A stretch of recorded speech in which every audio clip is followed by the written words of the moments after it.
listening to the Shared Security Podcast with Tom Eston and Scott Wright, exploring the trust you put in people, apps, and technology.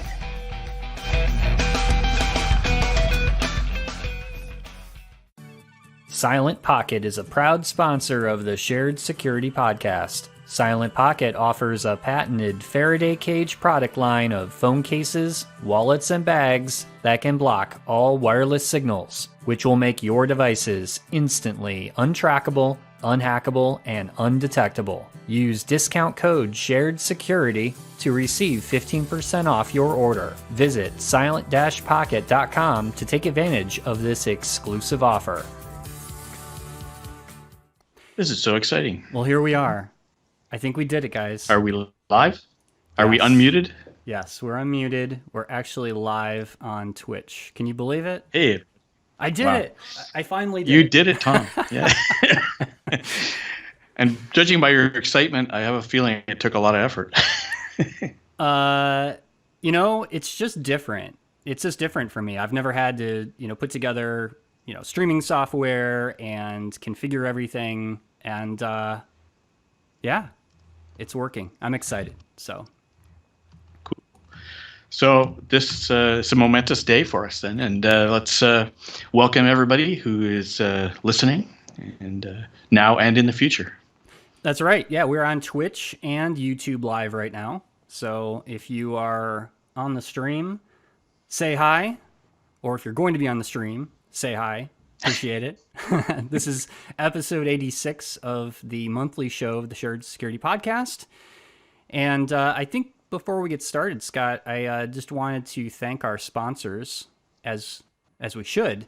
Yes, absolutely. Yes. So, Edgewise Networks, we just did a great demo of the Edgewise platform, which if you're interested, especially if you are a IT security or cybersecurity manager, CISO, you definitely want to check that out. It's a great product. Highly recommend it. So check out the links in our show notes or on our webpage, sharedsecurity.net, for that. And of course, our other sponsor is Silent Pocket, which has been, we've had a great relationship with them, and they're always coming out with new products. They actually just released a new waterproof Faraday bag, which is really nice. And you can get 15% off your order by using the code SHAREDSECURITY during checkout, just for listening to the podcast. That's awesome. I came across somebody that had a one of those pouches, and they were very happy with it. So it's very cool. Nice. Good. Actual Silent Pocket. It was a Silent Pocket. Yeah. And I said, "Hey, I know those guys. They sponsor our podcast." Yeah. Very cool. Yeah. So what's on the agenda today? It's been a month, and it has. Apparently things happen, and they're rarely good. Yeah, lots of stuff is happening. We're actually going to start the show by talking about a situation that I encountered just yesterday here locally about a new garbage service. I know that sounds really weird, but we're talking about trash service and right. Credit card security. So okay, that'll be our Let's first hear topic. Do you want to just go right into it? Let's just do the give people a sneak preview to. Okay. We'll do a sneak preview. Know what we're going to cover. All right. So then we'll talk about the verifications.io breach. So that is yet another breach of and I know my personal information, because I actually got the email from Have I Been Owned. Scott, did you get an email recently from them? I did not. No? Well, you're lucky. I live in a cave, apparently. You live in Canada, so that's not a cave. We have caves in Canada. You do have caves in Canada. We have caves in the U.S. too, though. Yeah. Well, no, I just did not get a breach notification from that one. I was, I guess, one of the lucky ones, or it went to my spam folder. But yeah, well, congratulations to you, Scott. You're one of the few. Yeah. So tell us. Well, no, don't spill the beans yet. Let's go through the rest of the agenda. So we got.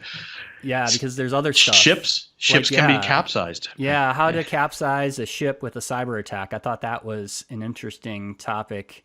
A little Yeah. sensational headline there, but there is some, I think, I don't know. valid points that were made. So, You're going to take that back next month when 3 ships get turned over in the seas. So yeah. You never know. You heard it on the And then podcast there's- first, folks. Yeah, that's right. We foresee all. Yes. And in fact, another story about malicious malware. Imagine that, malware being malicious. Yeah, but no, this was really serious stuff. this is much more serious than your atypical malware that you would find. So, Yeah, something called Triton, and we're going to talk about industrial control systems getting attacked. This is like a spy movie, right? Every day is like a spy movie. yes, every day Who needs is- Netflix? That's right. That's right. So let's get right to it. So I wanted to start with this kind of real life story that I encountered with this new garbage service that the city that I live in. So long story short, we're switching providers of our garbage service because the contract came to an end, and they had to find a new one, and they would go through this city bidding process and all this fun stuff, right? And they hired Acme Garbage Service. from what is that, Roadrunner and Wile E. Coyote? Yes, maybe. It was the lowest price bid, man. Yes, it could be really bad, but anyway, we get a letter in the mail, snail mail, mind you, and it has all the information about our new service. And I read the letter, and one of the like in the back had a form that you can fill out for auto payment of your bill, right? So, it goes through, put your, bank account information, other stuff. And then they have an area for credit card information. And I'm like, oh, here we go. Like, seriously, I have to put my credit card information in a form. Well, here's the form. Of course it says, auto credit card payment form. Yes. And I like the line that it says right here. And I think everyone will find this funny. So here it goes. The AutoPay system provides a secure method of processing credit card payments, as well as storing your credit card number and CVV information in an encrypted format that keeps the data confidential and inaccessible even by our staff. Mm-hmm. Now think about that for a minute. I have a form here that they're literally right here saying Visa, MasterCard, Discover, name on card, billing address, expiration date, CVV, credit card number. Now, their own staff would have to read this, right, and put it into a system of some sort. Well, wouldn't they have like an automated system that opens the envelope secretly and scans it and then shreds it? Do they have that in Canada? Because that's amazing if they Oh, do. yeah. Really? Wow. In fact, we don't even pay for our garbage service. It's all socialized, right? We're all communists up here. Oh, wow. Just like healthcare. That's amazing. Yeah. Yeah, no, I get what you mean, though. I mean, you write stuff down and then they claim that nobody can see it, right? Well, and they say, staff of this company, destroy information below this line before imaging. But who's to say that the person, taking your credit card information, putting it in another system, isn't writing it down, taking a picture with their phone? I mean, something like that. Yeah. So anyway, my advice for everyone is please don't put your credit card information in a form that you mail off to somebody.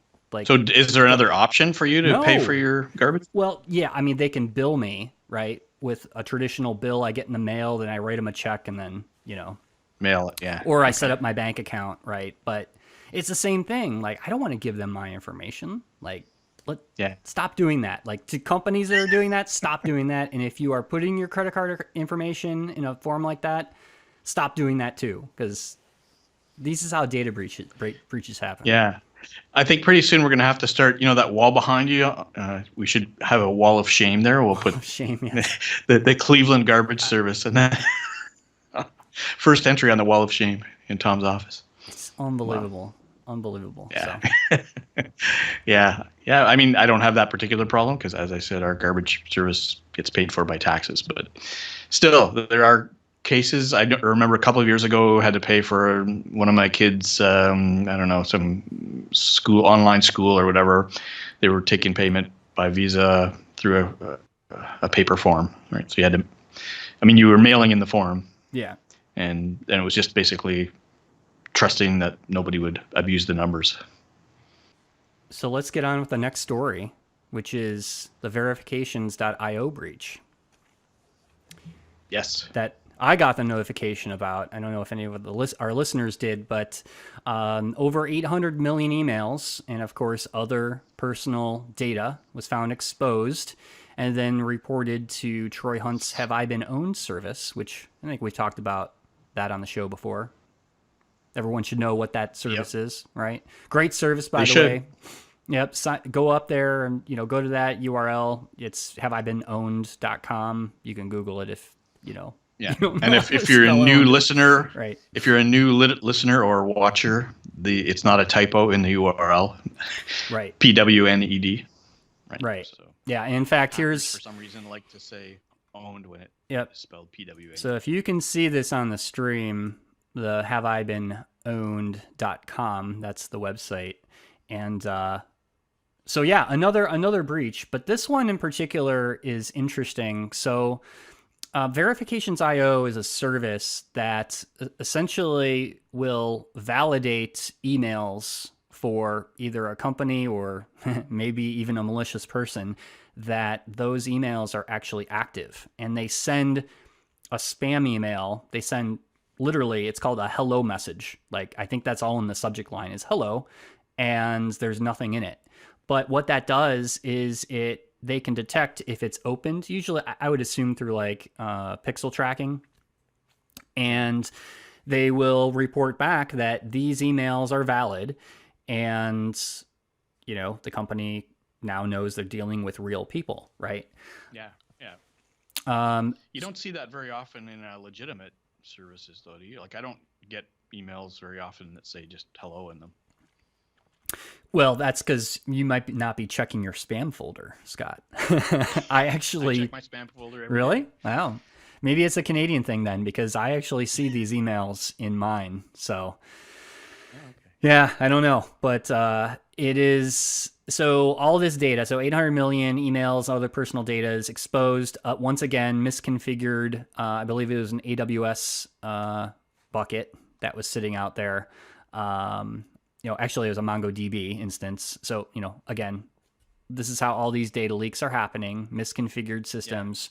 Yeah. And I thought it was interesting. The article went into that there may be actual legitimate attackers using this service because they can narrow down humans, spam addresses from real email addresses and actually make their attacks more efficient by having a verified list of people to go after. So I thought that was interesting. And of course, I guess the company, their website literally went offline. I'm not sure if they're still online or not, but anyway, we'll link in the show notes the full article, but I thought it was yet another example, but maybe a creative use of the data that's found that could possibly be leveraged by attackers and a service that could be leveraged. Yeah. And that's like almost 1/10 of the world's population, right? 800 million. It's a lot. It's a lot. So, yeah, things are out of control, man. But not in Canada, right? So here's the here's the full article. If you're interested, really good research actually. I look at a lot of stuff on this site here, Security Discovery. They always post some interesting things, but definitely check it out. Very nice. And now a word from our sponsor, Edgewise Networks. Organizations' internal networks are overly permissive and can't distinguish trusted from untrusted applications. Attackers abuse this condition to move laterally through networks, bypassing address-based controls to spread malware. Edgewise abstracts security policies away from traditional network controls that rely on IP addresses, ports, and protocols, and instead ties controls directly to applications and their data paths. Edgewise allows organizations to analyze the network attack surface and segment workloads based on the software and how it's communicating. Edgewise monitors applications and protects data paths using zero trust segmentation. Visit edgewise.net to get your free month of visibility. So you want to talk about how to capsize a ship, Scott? Yeah. So I just found this was kind of interesting, and it's, I mean, like you said, it may be a little bit sensational, maybe not all that plausible, but it is surprising. I have a friend actually locally here who makes a hobby of tracking international ship movements. Primarily, he likes to track the military ships, and you'd think they can't be tracked because they're stealthy, right? But they actually have to have sort of public beacons going all the time, right? So that civilian ships can know when they're about to encounter one. And so it's kind of a little bit more public than you would think, those connections to those systems that report on ship positioning. But what I didn't realize was that, and it's not a huge surprise, I guess, that the same systems that provide that tracking information also kind of handle other ship information. And I think this article kind of talks about how you might be able to, for example, cause ballast pumps on a freighter to pump water from one side of the ship to the other. If you did that on a whole series of them, you could, certainly cause the ship to become heavy on one side and flip over. So it's kind of an extreme situation, but just the way the article describes, how things are set up, it's not all that surprising, that this could happen. Yeah, and especially nation states, right? Like we always talk about a country that has, or a government that has the capabilities, the money, the personnel to do an attack like this is much more likely. But also, I find, and maybe segueing into what we'll be talking about next with dangerous malware, life-threatening situations. It's interesting to me how there's more talk about malware and other types of attacks that are impacting human life or could impact human life. Yep. Yeah, absolutely. And I think I wrote a blog post on the Security Views blog sometime shortly after the Stuxnet attack happened in 2010. Yeah. Yep.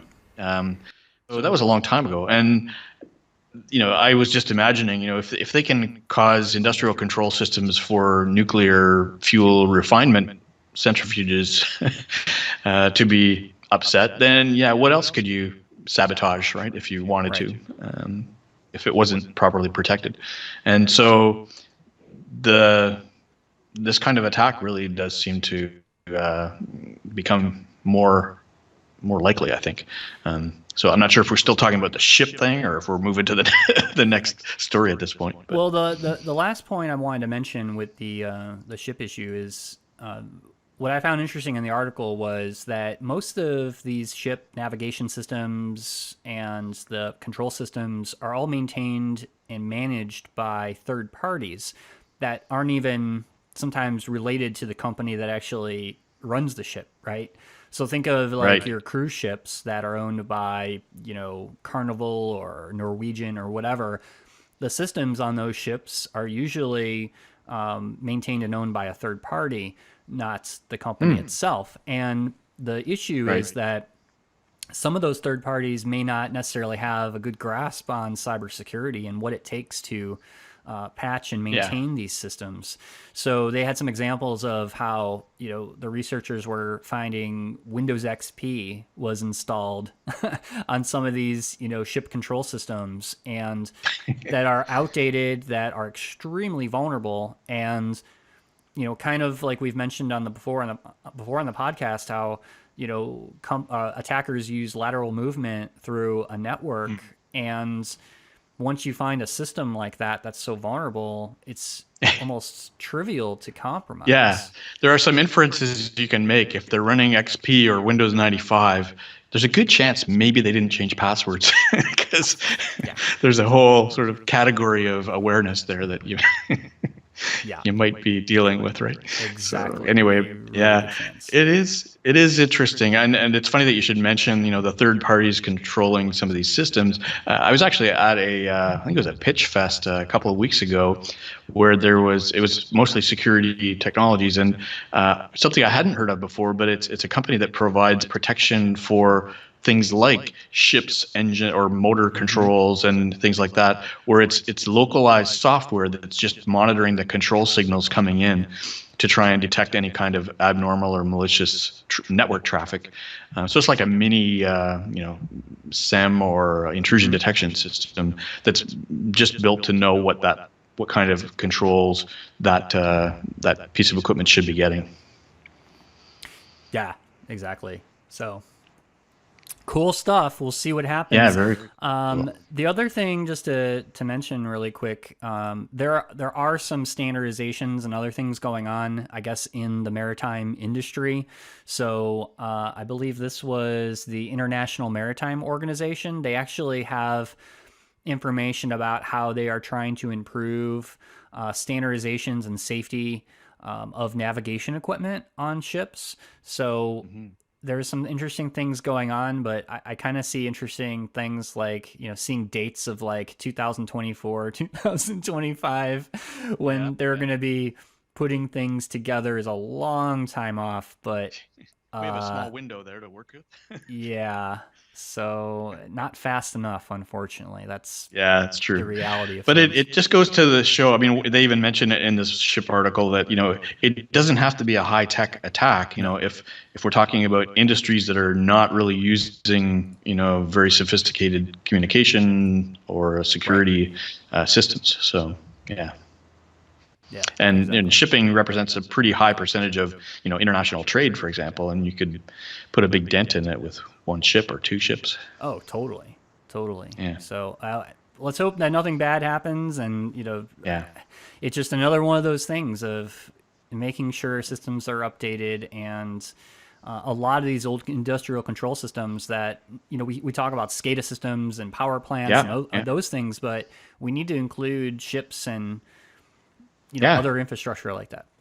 Exactly. So if you know anybody that has a shipping company, tell them to be very careful with this kind of thing. Check your boat. Make sure it's patched. That's right. Not just on the hull, but all. That's right. Never mind. That's right. All of it. Okay. All right. So, and as you said, on the next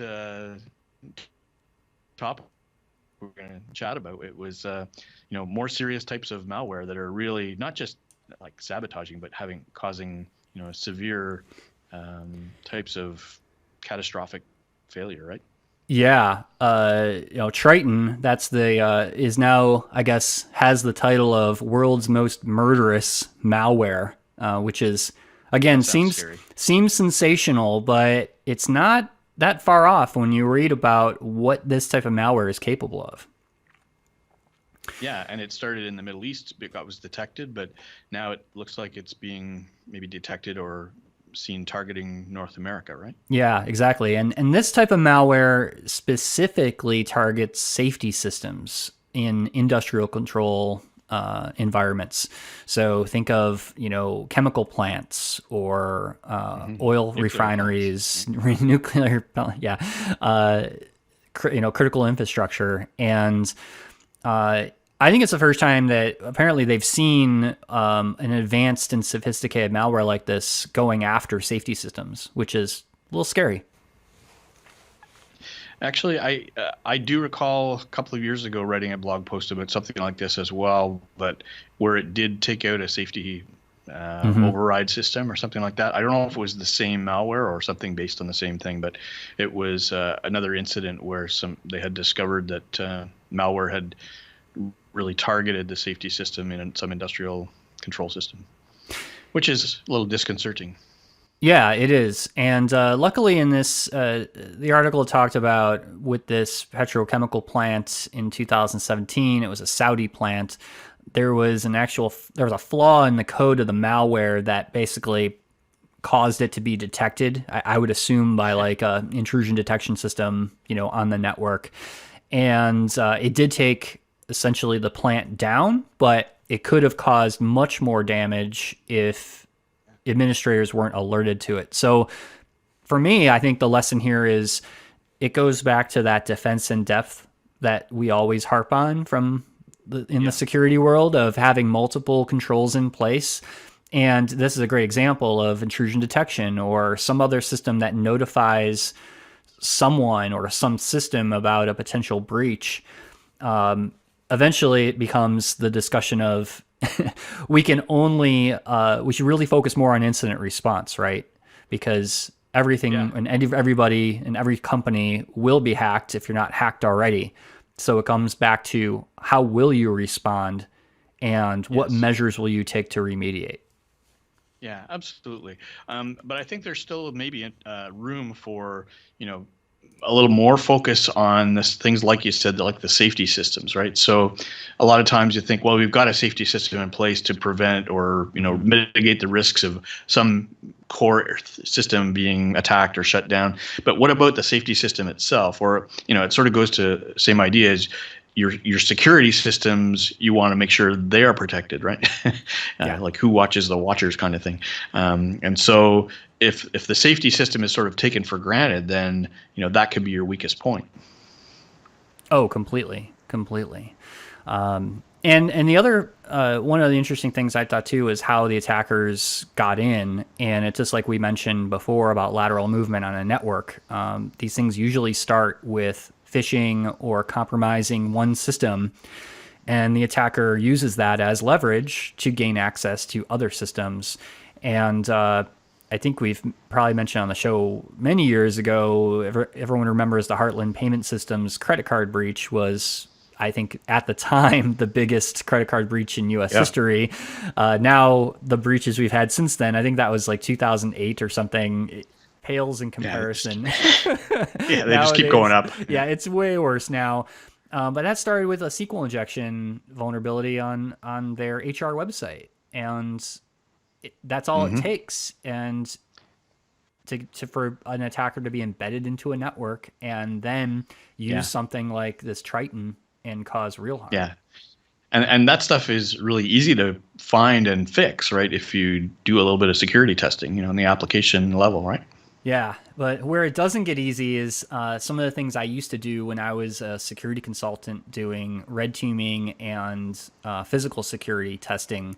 We actually had a situation where we were tasked with testing the physical security of a coal mine out in middle of nowhere, West Virginia, closer to where I live.